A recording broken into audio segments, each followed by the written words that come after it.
It is time to learn the skills of making an effective presentation. Sales and persuasion is a cumulative process. Today, we will work on step 3 of the 4 steps. Once again, have no fear because you're already doing it. Welcome back, everybody, to Project Eli, where we educate, lead, and inspire. What's happening good out there? Previously, on Project Eli, I always wanted to say that like they do on TV, we pointed out that socializing, sports, and sales all have the same components in them. They are the approach, the warm-up, the presentation, and the close. Now, thus far, we've discussed the approach and the warm-up. Please join Eli and me because our subject today will be the presentation. Eli, in sports, the presentation is the bulk of the game itself. This is where your training, strategy, skills, and stamina are put into practice. In socializing, once you've established rapport and found some interests that you may share, you may begin to present to your prospect how much fun you are with stories, activities, and situations where you may bond together. Everyone's presentation is different, but it's wise to go with your strengths when making your case. Once again, the warm-up should serve to give you clues on how to tailor your presentation. Points of interest. In sales, we call them hot buttons. Speaking of sales, if it's okay with you, Eli, can I ask you a couple of questions? Is that okay? Well, Eli, when you get dressed in the morning, you put on your underwears before you put on your trousers. Isn't that true? And when you put on your socks before you put on your shoes, right? And you don't put on socks that don't match. You try and coordinate things. Am I correct? Well, my young protege, the art of persuasion in sales has a coordinated structure also. To get to the warm-up, you must have an effective approach. To have an effective presentation, you must incorporate the knowledge obtained in the warm-up to tailor your presentation for a particular client. Isn't that so? Now, by the way, Eli, I was wondering if you noticed in these lessons that I've asked you many short questions where your answer was always yes. You did notice that, didn't you? If you didn't notice that technique, I urge you to re-listen to our sessions on sales. First, in order to own the material properly, it is essential that you listen repetitively for retention.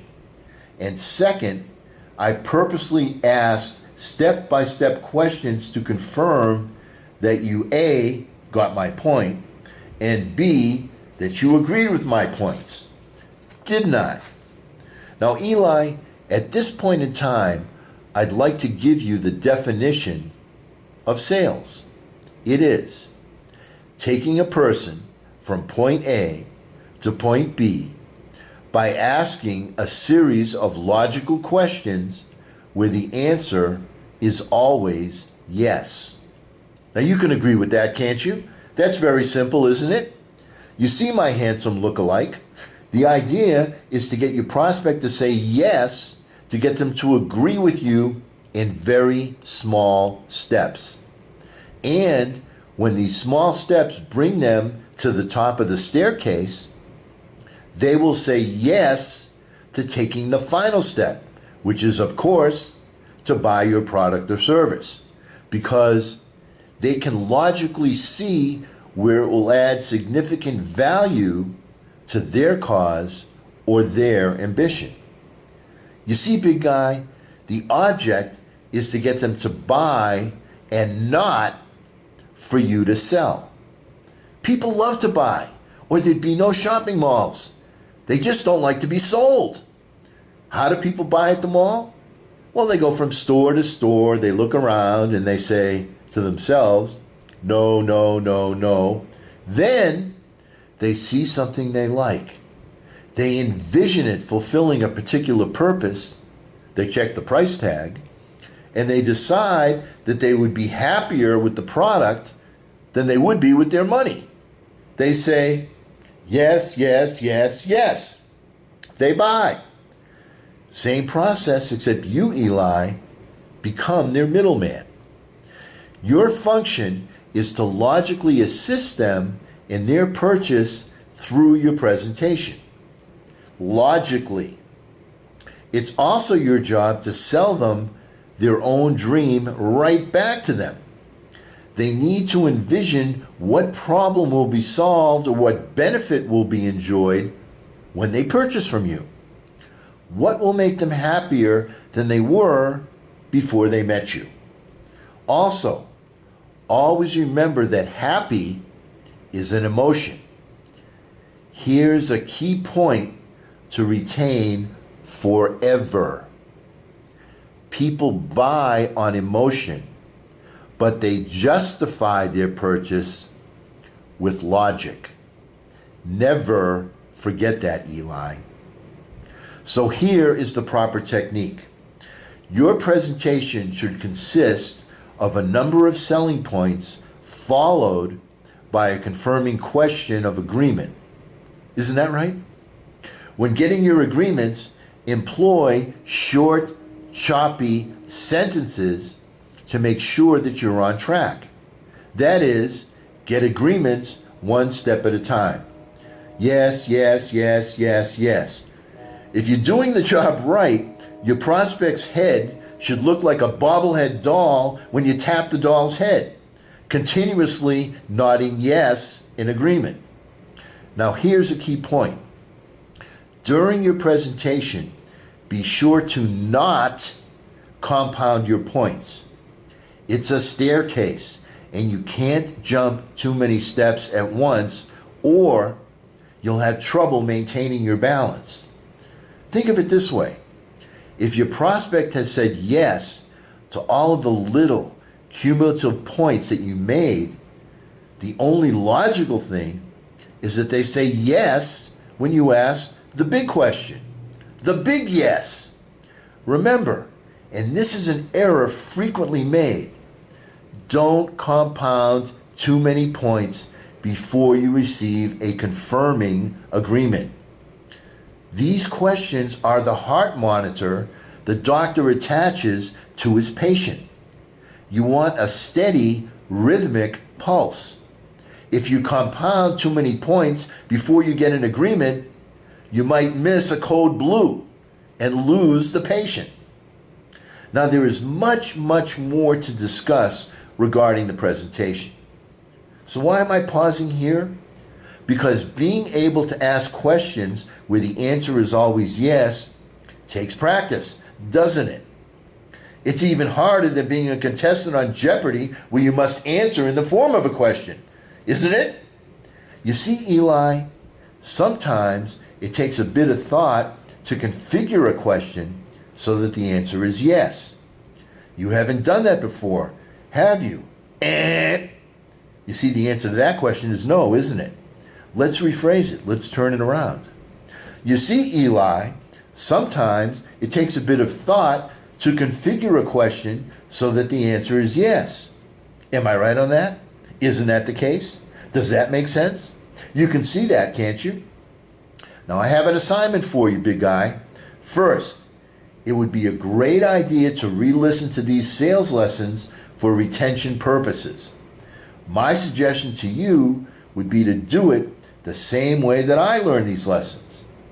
Listen to them while you're driving, over and over and over, until you own them. It's an easy way to learn, and you're able to change quantity driving time into quality drive time university time. Second, start practicing asking questions where the answer is a confirming yes. Now, Eli, do you remember when we first started playing basketball together and I made you start shooting layups with your left hand? You hated doing it, but I knew it was essential to be able to utilize the whole court and not just one portion of it.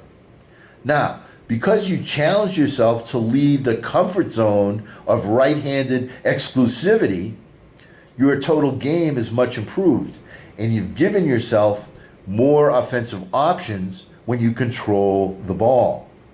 Otherwise, your control is limited, isn't it? Same principles apply here. Get out of your current comfort zone and extend it with practice and execution. Generate these yes confirming questions consciously and watch people say yes and watch their heads nod in agreement. Be patient with yourself because it takes practice. By the way, Eli, when you do this in sales, it has been given a specific name. We call it closing. When you begin your presentation, remember your ABCs. That is, always be closing. Once again, my son, I am testing your burning desire, your why, your persistence, and your grit. Being a mentee is not just listening. It requires doing. It requires action. It requires practice. It requires willingness to drill, practice, and rehearse. And it requires that you get out of your comfort zone. Dramatic pause. Doesn't it? Now, next time that we get together, we will continue our assault on the presentation portion of sales. I'll be giving you some classic do's and don'ts. In fact, I'll start right now, and that's okay with you, isn't it? Do make sure you have subscribed and clicked on the notification bell so you won't miss any sales persuasion tutelage. Do sell appropriate friends that should be joining us by sharing our content with them. You can do that, can't you? Don't miss our next session. Our thought for the day is that when you ask successful people where they learned the things that they needed to learn to become successful, they all give you the same answer. I didn't learn it in school. I learned it from a mentor. And I had more than one. And because we never end a meeting on a philosophical note, right? We all get out there in charge, won't we? I'm Eli's dad.